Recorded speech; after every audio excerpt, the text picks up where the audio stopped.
Hey guys, tonight we drift into the soft place where breath fades into silence. You're standing at the edge of something not quite a river, not quite a sky. It glows like memory and sighs like mist. The trees bow here. Light pulses behind their bark, and the ground beneath your bare feet feels warm. Not from the sun, but from something more ancient, the hush that follows endings. It's quiet, but not empty. You hear it. A small sound, like your own name said underwater, slowly. This is where the breath goes after it leaves. You probably wouldn't survive this place in your current form, but luckily, you're not in your current form anymore.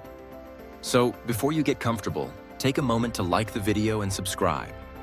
Tell me where you're watching from, and what time it is where your spirit is resting tonight. Now dim the lights, maybe turn on a fan for that soft background hum, and let's ease into tonight's journey together. You don't remember how it happened. You don't even remember the final moment. Just the strange quiet that came after, like the sound inside a shell, distant, round, humming. You open eyes that aren't eyes and see your body lying still. It looks like something left behind. Familiar, but no longer you. The hair is yours. The hands, crossed gently, are yours. But you now are something vaporous, something hovering. The breath that once rose in and out of that chest is gone. Some traditions suggest that this breath doesn't just vanish. It curls upward, visible to spirits, a thin ribbon guiding the soul to where it must go next. In parts of West Africa, the elders say this breath is a whisper the ancestors can hear. They listen for it. They wait for it. You are not alone, even though the room seems empty. There's a heaviness, like the air is holding its breath. The windows are slightly open, and the curtains move softly, as if someone else just passed through. Maybe they did. In ancient China, when someone died, family members would open every window and door so the soul wouldn't be trapped. In some villages, they'd knock 3 times on the floorboards, inviting the spirit to go freely. You notice now that nothing's locked here. No walls, no ceiling. Even gravity seems optional. You lift, not fly, just rise, like exhale. The light around your body pulses once, and you feel something tug at the center of your being. It's not painful, just magnetic. You don't resist. There's nothing to resist with. As you drift, your vision, if you can call it that, shifts. You're not in the room anymore, or maybe the room's just changed. The walls are fading into mist, and where the floor was, there's now a soft path made of glowing stones. A river curves beside it, but it flows upward like smoke. You walk, or rather, you think walking, and the path unfolds like memory. Some scholars still debate what this moment is. Is it the brain's final flicker? Is it a hallucination of oxygen-starved neurons? But others suggest something else. That this is the soul remembering its original shape. That the form you took in life was the illusion. This is your native element. Thought without flesh. Presence without pressure. And still, you feel oddly grounded. You remember your grandmother's hands placing coins on the eyes of the dead. You didn't understand it then. Now you realize the eyes were a gate. The coins, a toll. Somewhere ahead, a fairy awaits. Or maybe a song. Or a tree that remembers your name. You pause. A figure stands by the edge of the glowing river. You can't see their face. Only the outline.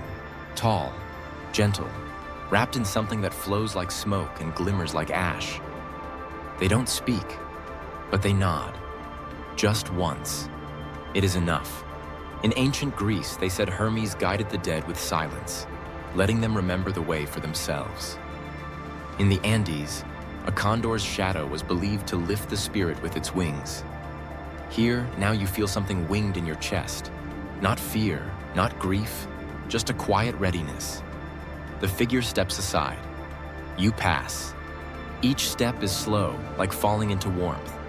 The air becomes thicker with scent. Not flowers, but wood smoke, salt, and rain on dry stone.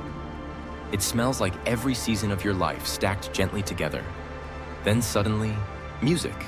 But it's not music in the normal sense. It's the vibration of memory sung through water. You feel it in your ribs, or where your ribs used to be. It hums along the curve of your being.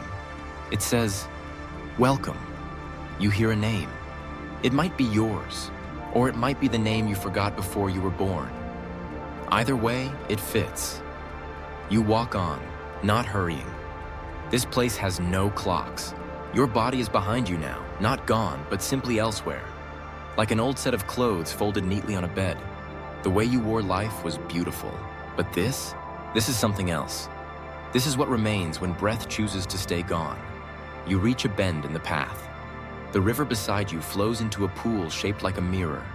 Not silver, not water, but something in between. You lean close, and in it, you see not your reflection, but moments, echoes, glances from across a lifetime, a child's laugh, a hand letting go. The moon caught in a cup of tea. They fade gently. Nothing in this place demands you remember. And yet, you do. For now, you sit by the mirror pool. The figure is gone. You're alone. But you're not lonely. The sky above, if it is a sky, begins to shimmer with soft light, and the mist thickens, wrapping you like silk. You feel your name loosen from you, like petals in wind. You let it go. You don't know how long you've been sitting there, but time here doesn't ask questions. It simply unfolds like fog. The mirror pool no longer reflects moments. Now it holds a shape, something ancient and breathing. A face, maybe, or a mask. Hard to tell. You lean closer, and the shape ripples. It is not your face, but it feels like it's watching you from the inside. Some traditions suggest that when the soul lingers near the body, it doesn't look back out of longing, but to remember what it must let go of. In Tibetan death texts, it's said the spirit hovers for several days, confused, watching loved ones cry, still thinking it can speak, only to find it has no voice. You try speaking now, but only silence answers. Yet strangely, the silence responds. It isn't empty. It listens. You rise. The stones beneath your feet pulse again, warm like breath on your neck. The air carries the smell of burned herbs. Sage? No, something older. Something wet, earthy and clean. You begin to walk again. To your left, a narrow trail branches off. It's made of bones, not in a scary way. They're polished, stacked, and laid like tiles. Small bones, bird bones, bones with stories. You take the path anyway. Something tugs at you again. Ahead, you find a tree growing upside down, its roots reaching into the sky. Its leaves glow with soft golden fire, but they make no sound, even as they shimmer. At its base lies a bundle of feathers and cloth. You kneel, touch it. It opens. Inside is a mask, half smiling, half weeping, carved from what seems like stone, but feels like dried skin. The moment you touch it, you feel a wave of memory, not your own. Older. The Incas believed the dead could inhabit sacred objects, rocks, tools, textiles. These were not relics. They were alive, in a different frequency. Scholars still debate whether these beliefs were symbolic or literal. But as you hold the mask, you feel it breathe. You put it on, and suddenly, you're someone else.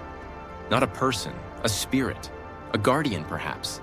Standing at the edge of a forest, a ritual begins. People move in a circle, humming low songs, their hands raised towards you. Not worship, greeting. You are the boundary between them and the beyond. You are the skin of death that does not decay. You are the thing they trust to speak across the veil. It feels good. You take off the mask, and you're you again. But the memory lingers. The tree ahead whispers in windless air. You look up into its roots and see constellations tangled in them. A quiet voice, not spoken but known, tells you these are the dreams of the recently departed. They hang there like fruit, waiting to be remembered or forgotten. You reach out. Your fingers pass through the stars. And for a moment, you see your own dream. A table set for 3, with 1 empty chair. A cat purring on a book. Rain falling on a rooftop you once kissed someone beneath. And then, it fades. You move on. You follow the bone path deeper, and the air cools. In the distance, you hear something. Not music, but not noise either. A rhythm. Steady. Like a heartbeat in stone. You follow it. It leads to a cave carved into a cliff. Above it, an ancient carving glows faintly. A spiral within a spiral. You step inside. The walls are covered in paintings. Not just of people, but of gestures. Hands pointing, arms open, lips sealed. A language of movement left behind. You pass one that shows a figure splitting in 2. One form moving forward, the other staying behind. Rooted. Some traditions suggest the soul divides after death. One part goes onward, another stays to protect or haunt. In old Slavic tales, this was called the shadow soul. In Andean stories, the spirit left behind would be cared for with offerings so it wouldn't grow lonely and bitter. You feel something beside you. Not a ghost, a presence. Gentle. You don't speak. You simply bow. It bows back. You continue walking, and the cave opens into a clearing. No sun, no moon, just luminous air. In the center, a circle of stones, each humming with a low note. You sit in the middle. You feel your body, the one you left, being prepared, washed, wrapped, touched with tenderness. Somewhere in the waking world, someone sings for you. You can't hear the words, but the melody reaches even here. You close your eyes, not to sleep, but to listen. You begin to hum back, and the stones hum with you. Something inside you aligns, like a drawer quietly closing. You feel no sorrow. You feel soft, not gone, just remade. The cave begins to fade around you. You stand. A single thread of light weaves through the air like a path. You follow it, and the next place opens. The thread of light leads you into what feels like open sky. But there are no stars, no clouds, just a quiet vastness, as if thought itself had been hollowed out and made walkable. You place one foot forward, then the next, and the thread tightens beneath your soles like silk spun from a spider the size of time itself. The Sumerians believed that the soul traveled down a narrow road, hemmed in by silence and memory. They called it the road of no return, a place where even the gods whispered rather than shouted. And here you are, walking that same road, even if no one calls it that anymore. Somewhere far below you, if below even means anything here, you hear a bell ring once. You stop. You're not alone. To your right, suspended mid-air, floats a chair, carved from obsidian, wrapped in vines that bloom with tiny glowing flowers. Upon it sits a figure wearing no face, just a surface, like polished copper, reflecting your own. But distorted. Younger or older? It gestures. You hesitate. It gestures again, this time raising a finger to where its mouth would be, as if to say, hush. You approach. As you near, the air thickens, but not in a frightening way. It feels like syrupy time, condensed and slow. A weight that says, you've entered a sacred pause. The kind of silence only the dead understand. The figure doesn't speak, but you feel something transfer, sakta. A memory, old and trembling. A forest, a fire, a circle of people dancing with cloths over their faces. You see a woman with feathers in her hair, stepping across embers. Each footfall releases a whisper into the wind. You are not watching a ritual. You are remembering one. But it is not yours. In Madagascar, the dead are sometimes exhumed, rewrapped, and danced with before being reburied. The famadihana, they call it, the turning of the bones. Scholars still debate whether the ritual is for the dead or the living. But the dead? They always dance, always smile. You smile too. The figure in the chair fades, and the thread pulls you onward. Ahead, you begin to see faint shapes, pillars, arches, lanterns floating in mid-air. A temple, but not one built by hands. A temple grown from breath, from the long exhale of a soul ready to uncoil. You enter. The doors are not doors, but thresholds made of music. As you pass through them, you hear the laughter of every person who ever loved you. You hear the heartbeat of your mother the moment you were born. You hear the sound of leaves falling, slowly, into the river behind your childhood home. The music lingers, like perfume. Inside, the temple walls pulse gently. They are covered in marks. Fingerprints? No. Lips. As if every pilgrim who entered kissed the wall in thanks. You place your hand there. It's warm. You walk to the center where a bowl made of stone and salt holds something small and flickering. A piece of your name. Not all of it. Just the part spoken in dreams. You don't touch it, but it knows you're here. A voice, not loud but firm, speaks inside your bones. When you leave here, you will forget. Forget what? It doesn't answer. In ancient Egypt, the soul faced judgment before the gods. Its heart weighed against the feather of Ma'at. But not all souls made it that far. Some wandered. Some chose to forget on purpose, to be free of weight. Some traditions suggest the forgetting is not punishment, but mercy. You look back. The thread waits patiently, flickering like a candle wick. You step outside the temple. The sky has changed. It ripples now, like water. Beneath your feet, the thread splits into 3. Each path is labeled, not in words, but in feeling. One smells like your grandfather's coat. One tastes like thunder. One hums a lullaby only your shadow remembers. You pause. You choose the thunder. It leads you downward. Stone returns beneath your feet, old, cracked, and wise. A cavern opens, filled with things left behind by those who came before. Shoes, combs, bits of cloth, feathers, teeth. You pass a row of bottles filled with tears. They shimmer. Each one holds a name. Yours is not among them.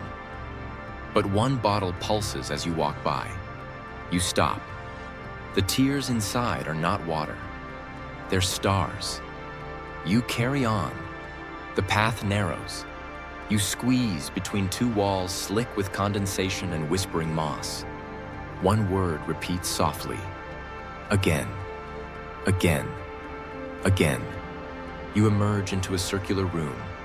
At the center stands a wheel, carved from wood and bone, marked with sigils you almost remember. It spins slowly on its own. You know this place, even if you've never seen it. You approach the wheel. You reach for its edge, and the moment your finger brushes the surface, you remember something. A life not yours, a death not yours, but familiar. You were a weaver in a cold place. You died beside your loom, thread still in your hand. You were a child lost in a flood. You were a monk who lit incense and never returned from the prayer.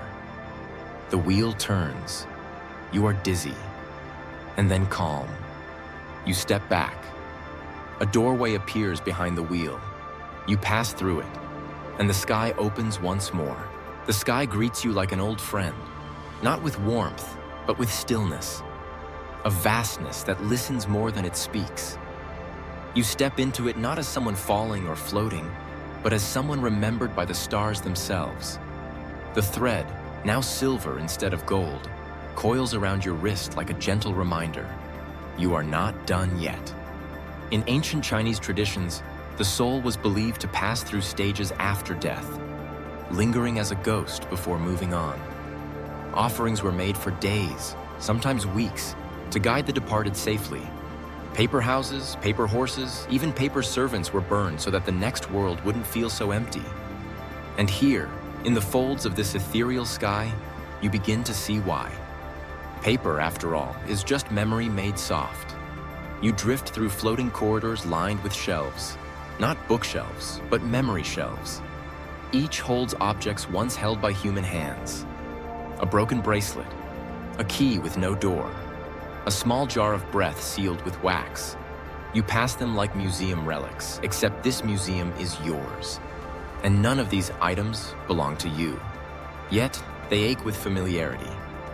On one shelf sits a wooden comb carved with sunbursts. You pick it up. As you run your fingers along its teeth, you hear a song in a language you've never spoken, sung by someone who once loved you fiercely in a life too far gone to name. The melody curls into the corners of your ears and then vanishes. You place the comb back. Below your feet, clouds take on the shape of winding roads. Some curve, some collapse. You follow one that flows like ink on silk, slow, dark, fluid. It leads you to a bridge suspended over nothing. Not water, not air, just quiet. The bridge is made of bones, clean and bleached, like the kind left under trees after vultures have done their work. Each bone hums. Together, they form a chord so low it vibrates in your ribs. You cross. Halfway, you see someone sitting at the edge. A girl, no older than 10. Her eyes are closed, and in her lap rests a bowl filled with water. Every few seconds, she lifts it and drinks. You pause. She speaks without opening her eyes. They say if you drink too much, you forget too soon. You ask, "What's in the bowl?" She shrugs. "A little of you, a little of me." You nod and continue across. Some traditions suggest that forgetting is part of rebirth. Not a flaw, but a feature. A kindness, like fresh snow over old footsteps. Scholars still debate whether reincarnation is a cycle of punishment or preparation. But here, in the sky bridge made of song and bone, it feels more like a story told again and again to someone who needs to hear it just once more. You step off the bridge. A vast garden blooms in front of you. But no plants here are alive. They are made of smoke, held in shape by memory and will. You walk between fog blossoms, inhale the scent of forgotten laughter, and step over petals shaped like feathers. Each one falls upward. A man waits in the garden's center. His face is cracked like a statue, but his eyes are alive. He speaks in riddles, none of which need answering. The fire forgets the wood. The ash forgets the flame. Do you remember your name? You say nothing. He smiles. You will. He opens his hands. Inside them glows a box made of pure silence. You do not open it. You do not need to. Because when you look up, the sky breaks into mirrors, and each mirror shows a version of you. Some smiling, some falling, some sitting quietly, staring at trees. You choose one at random and step into it. It shatters, but gently, like soft glass dissolving into dew. You fall backward into yourself and land somewhere darker. Not bad dark, just unlit. You are underground. The ceiling above you is made of roots. The floor beneath you, soft moss. You've entered the womb of the world, and it is breathing. In Peru, long before the Inca, some buried their dead in fetal position, returning them to the earth the way they came from the womb. The body curled like a seed waiting for spring. You lie down, and for a moment, you remember everything. Every name you've carried, every goodbye you've whispered, every time you almost stayed. Then it fades. The moss rises around you like a tide. The earth presses against your chest like a heartbeat not your own. And then you hear it. A song. Far off, soft, carried by wind or memory. Who can say? It sings of rivers made of time, of doors that never lock, of fire that forgets. You close your eyes, not because you are tired, but because something is about to arrive, and you want to greet it gently. You are not alone in the dark, though it feels like it at first. The air around you pulses, not with movement, but with presence, as if a great and quiet congregation has gathered just outside your field of vision. You sit up slowly. The moss doesn't resist. It welcomes your motion like an old friend helping you rise from a long sleep. And then, A faint glow, not from above, not from within, from beneath. You press your palm to the mossy floor. It's warm now, and something beneath it beats. Not a rhythm, but a message. Knock, knock, knock. Each sound feels like it's asking you a question your body knows, but your mind forgot. You answer the only way you can, by listening. A tree trunk unfurls nearby, impossibly large, smooth as stone but breathing. Its bark glows with faint etchings, as if someone long ago wrote prayers on it with the tip of a burning feather. You approach and rest your forehead against its surface. And in that instant, the ground opens. Not a hole, a memory. You fall into it without moving at all. Now, you're standing at the edge of a funeral fire.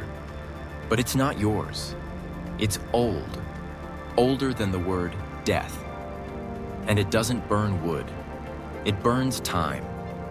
Flames rise in spirals, carrying moments upward. A hand touching another for the last time. A child's giggle echoing through empty halls. An old man's breath slipping into silence. All of it becomes smoke. All of it becomes light. In Vedic tradition, cremation was seen as purification, returning the body to its 5 elements: earth, water, fire, air, and ether. Fire was the messenger between the realms. Here, that fire speaks. And you begin to understand. But before the understanding settles, someone taps your shoulder. You turn. A woman stands behind you, wearing a robe made entirely of moth wings. Her hair is wind, her eyes 2 closed doors. She holds out a bundle wrapped in black cloth. "Take this," she says softly. "It is your forgetting." You accept it, though you have no idea what it contains. It is heavier than it looks, but familiar in the way an old scar is familiar. Not painful anymore, just true. As you walk away, you realize the funeral fire has gone out. Only embers remain, and each one flickers with a color no language has ever named. You look down at the bundle in your hands. It hums. And suddenly, you're somewhere else again. A field. Endless, golden, and swaying in windless stillness. Stalks rise high around you. Not wheat, but hair. Strands of every person who ever touched your life. Silken, tangled, soft. The bundle pulses. You kneel and bury it at the center of the field. And as your fingers press the earth closed, a doorway appears in the air before you. Not built of stone or wood, but stitched from breath. You step through. Now you are on a narrow path carved into the edge of a mountain. The sky has turned violet, and clouds swirl far below, slow and wide like sleeping whales. The path curves toward a cave, its entrance shaped like a yawning mouth. A torch flickers outside. You take it. The flame doesn't burn. It sings, soft, high, like a lullaby played on glass. Some traditions suggest caves were places of initiation, death and rebirth symbols long before cathedrals were built. You walk inside. The cave closes behind you, but you're not afraid. Not here. The walls glow with the light of your own memories. Not moments, feelings. Grief in the shape of a feather, love in the taste of rain on warm skin, regret as a door you never opened. All of them shimmer softly, waiting. You walk past them without touching. Some part of you already has. At the end of the tunnel, another figure waits. A man this time, or maybe a god. He wears no face, just a mask carved from petrified wood. He speaks without sound, and yet you hear him clearly. "You have returned," he says. "To what?" you ask. "To what you never left." And he lifts a hand. In it, a lantern made of bone and silence. He hands it to you.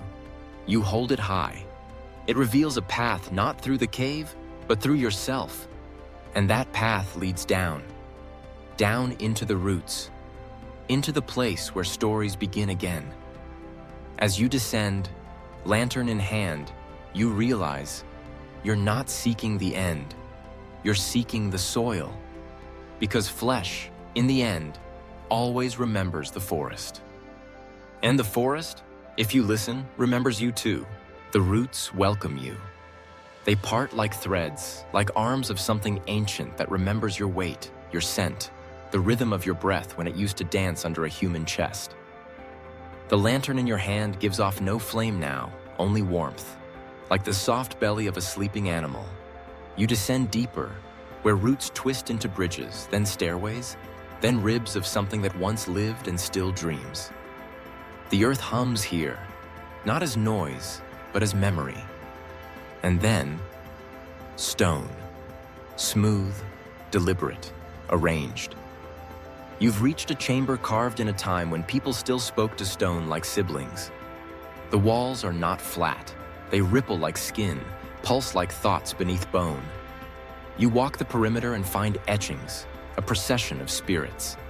They walk single file, each carrying an object. A bowl of tears, a bird made of ash, a mirror without a face. And at the center, one figure kneels, arms raised, mouth open. From their mouth sprouts a tree. The roots of the tree reach backward through the mural, disappearing into the earlier figures.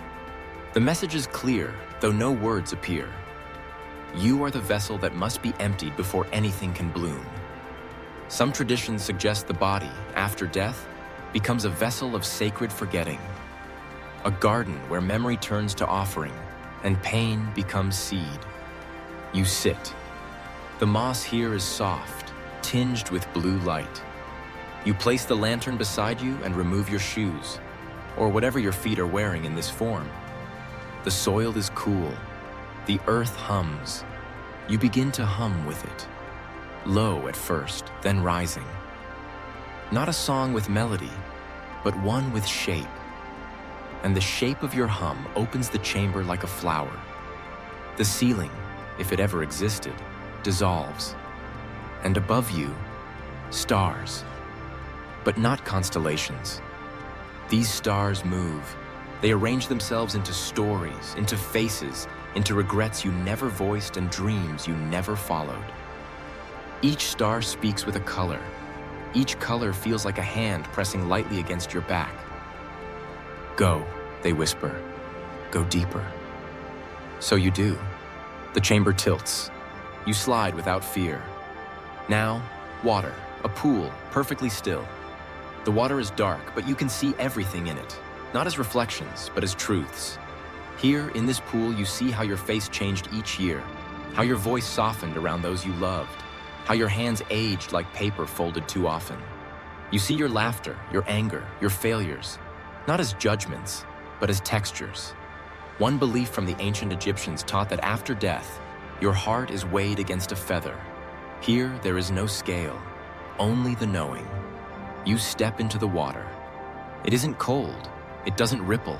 It simply accepts.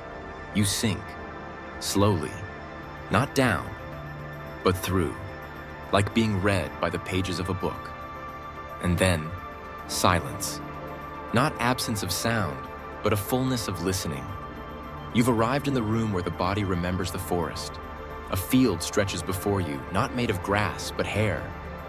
Every blade, a strand shed by some dying creature, human, deer, bird, fish, woven into the earth's sacred archive. You kneel. You whisper your name into the soil. It replies, not with a word, but with a scent. Petrichor, pine, salt, old fire. And then you see it. The tree. Massive. Twisting. Its trunk bears your fingerprints. Its leaves shimmer with the sound of your last heartbeat. You walk toward it. Each step grows the tree taller, wider, older. You reach out, place your hand upon it, and your hand passes through. Inside the tree, a room. Inside the room, a table. On the table, a scroll, a spoon, and a bowl of warm, luminous liquid. You sit. The spoon fits perfectly in your fingers. You lift it to your lips. The taste is both bitter and tender, like letting go, like forgiveness you didn't know you needed. And the scroll unrolls by itself, You don't need to read it. You've lived it. All 31 days etched in ink made from breath and bone and kindnesses so small they barely made noise in the world, but echoed endlessly in the heart. You lean back. You exhale. And the room begins to dissolve. Not collapse, not fade, but transform. Walls into leaves, ceiling into sky, table into stream. You are sitting beneath the tree again, and the lantern is beside you, still warm, still waiting. The roots have carried you far. Now you sit at their edge, not of the world, but of meaning itself. The lantern hums beside you, and above, the sky is no longer just sky. It has texture now, like cloth soaked in ink, constellations stitched in patterns only the soul remembers. You rise. There is a path now, narrow and winding, paved not with stone but with symbols. Ancient, delicate, glowing faintly. Each symbol flickers as your foot touches it, then dims like fireflies that have delivered their message and disappeared into the night. You follow. The air changes, warmer now. The scent is heavy with myrrh and cedar, the perfume of rituals long forgotten. Somewhere, a bell chimes. Once, then not again. You aren't sure if it came from outside or from within. The path ends at a doorway. No walls, just the frame, carved of bone and wrapped in dried vines. Beyond it, a hall of mirrors. You step through, but these aren't mirrors made of glass. They shimmer with liquid silver, and when you peer into them, you don't see yourself as you are. You see all the versions of you who were never born. The child you could have been if sorrow hadn't arrived early. The artist you abandoned when fear felt louder than joy. The parent you never became.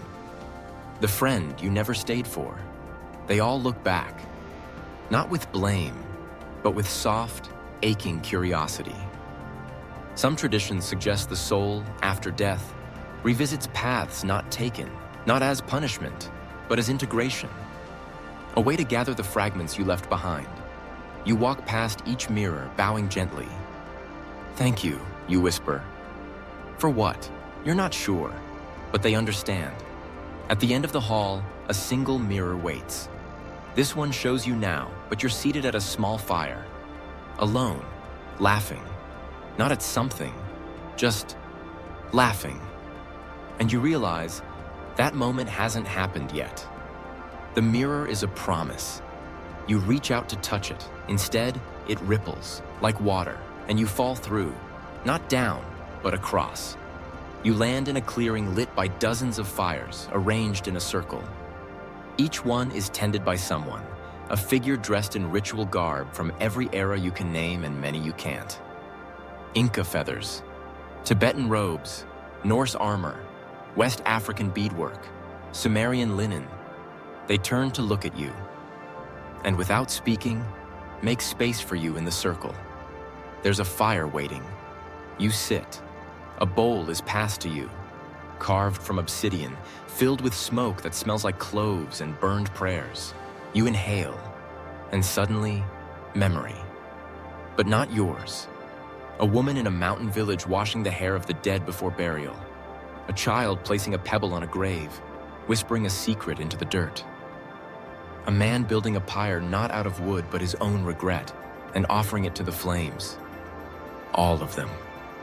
All of them burned, buried, scattered, and yet somehow gathered here. A spiral of rites and ashes and tears. You are part of it now. The bowl is passed on, and you are asked, without words, to offer a memory. You think of the time you held someone's hand as they left, how their grip softened, how their breath turned shallow, how their face looked more like peace than pain in the end. You breathe that memory into the fire. The flame bends, receiving it. Then it glows brighter, and someone across the circle nods, an old soul in feathers and clay. Yours now, the fire says.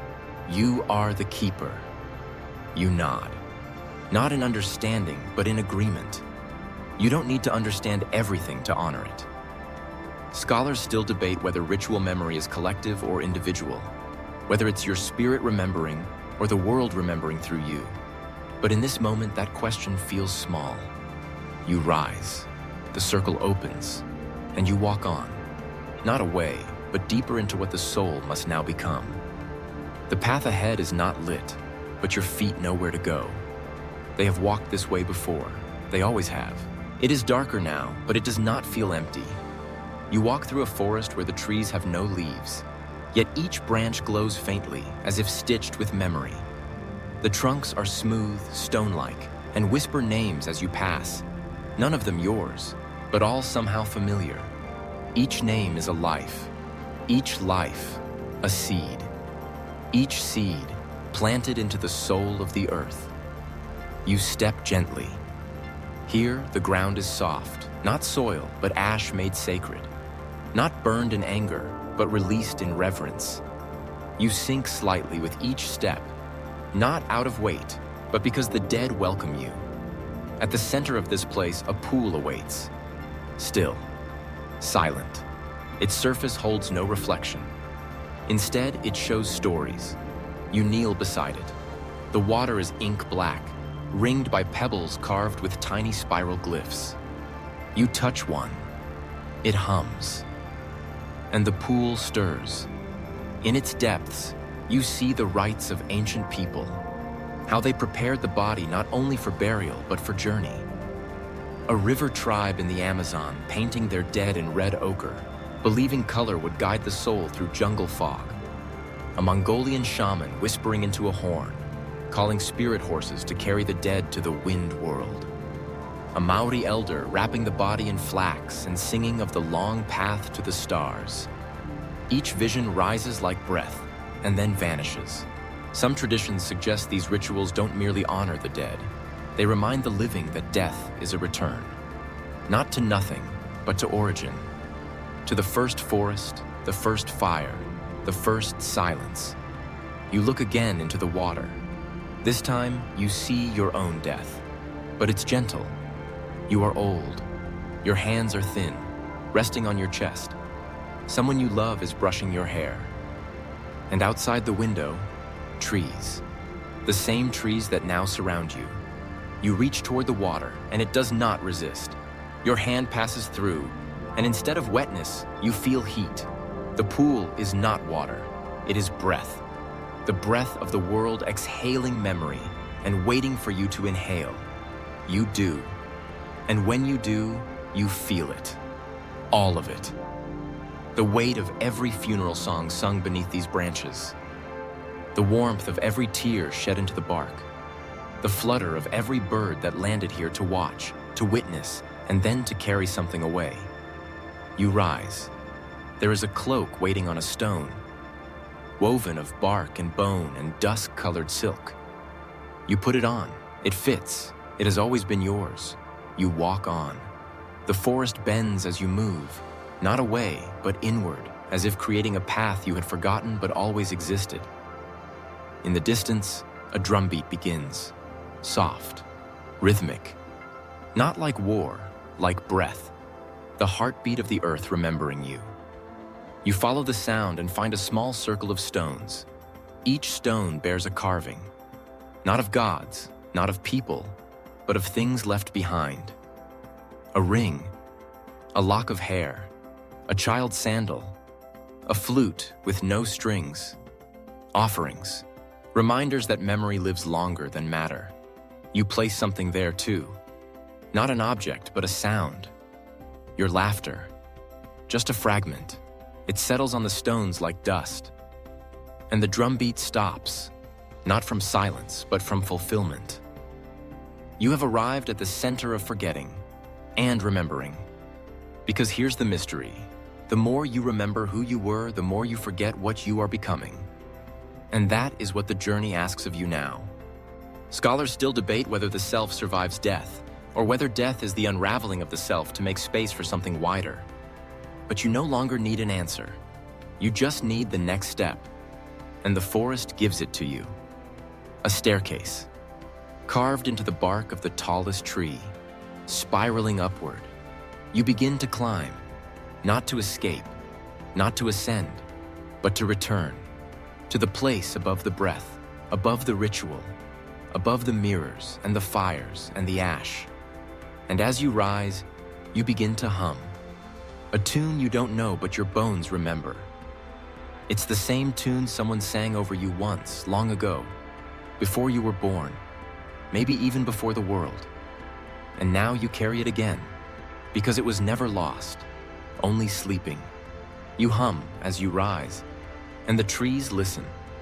They always have. The stairs wind higher, and the air becomes thinner. Not colder, not heavier, just more distant. As if you are breathing not air, but memory. And the memory tastes like pine. You pause to rest your hand on the bark. It pulses faintly beneath your palm, not alive like a creature, but awake like a dream. You are not alone. Far above you, nestled into the crown of this sacred tree, a platform of woven branches emerges. Upon it, a circle of figures, not people, not ghosts, not gods, something in between. Their faces are veiled in silk. Their fingers are long and soil-stained. And at their feet rest bowls, full of petals, ashes, stones, feathers, broken bits of bone. Not sacrifices, not tributes, fragments, pieces of what has been left behind. One of them gestures to you. You kneel. She, or maybe he, it is hard to tell, places a flower in your hand. It is deep violet, soft as breath, and glows faintly at the edges. This, a voice says, not out loud but inside your chest, is what remains of the day your name was first spoken with love. You hold it gently. Another figure offers you a small stone. It's rough, black, warm. This is the moment your body first defied gravity, if only for a second, the first time you danced. And a third hands you a feather. This, the voice sighs, is the part of you that never believed in endings. You cradle them all, the flower, the stone, the feather. They weigh nothing, yet your hands ache from their importance. Some traditions suggest that at death, we are judged. Others say we are measured. And some believe, softly, quietly, that we are simply remembered, not for our achievements, but for our moments, the ones that slipped between calendars and escaped into mystery. You place the three objects into a bowl offered to you. The bowl hums, the figures nod. You have contributed your echo to the great archive of being. And now, it is time to descend, not downward, but inward. Through a door in the bark, you are led.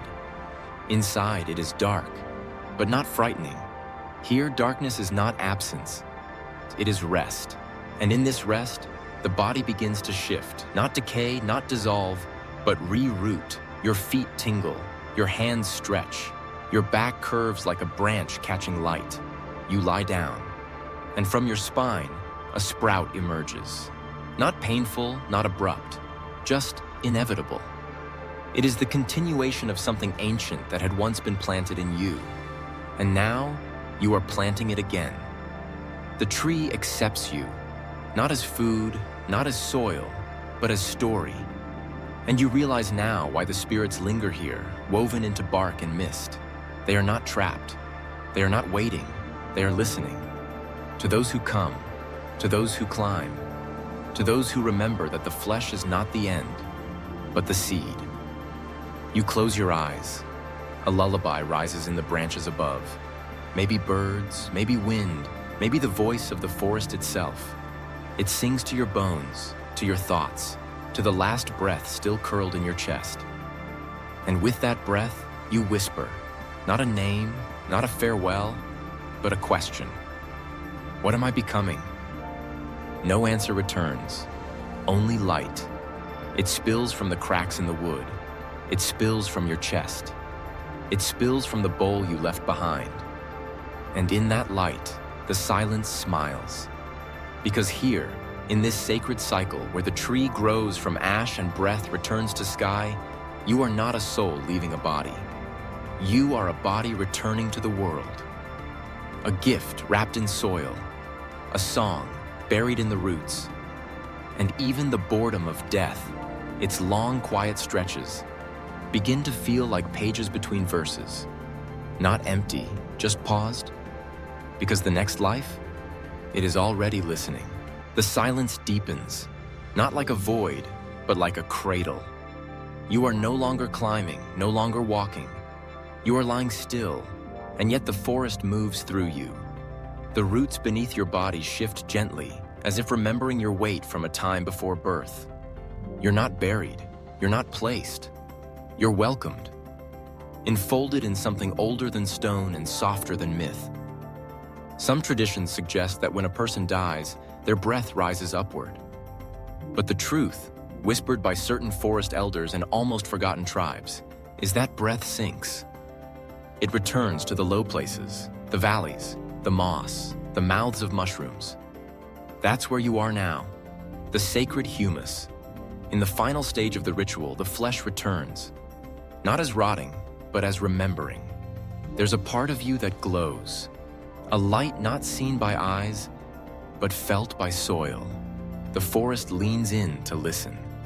A beetle pauses. A fern tilts its head. Somewhere above, the old owl turns once in its nest. You have become the story now. Each of your memories, each moment that once seemed small or unimportant, becomes nourishment. The tree you fed in Section 9 grows taller, not in height, but in meaning. You don't witness this as a ghost might. You don't hover, you're not watching. You're being. Every cell that used to form your fingers, your breath, your laugh, it all flows outward, taken in by the roots, shared by the fungi, passed along the mossy net of forest minds that remember everything. The Inca once believed that spirit guardians lingered in sacred stones, not to haunt, but to hold memory in place, to keep the stories still long enough for future wanderers to touch and feel what was once spoken. You are becoming one of those stones now. Not cold, not forgotten, but still, full, present.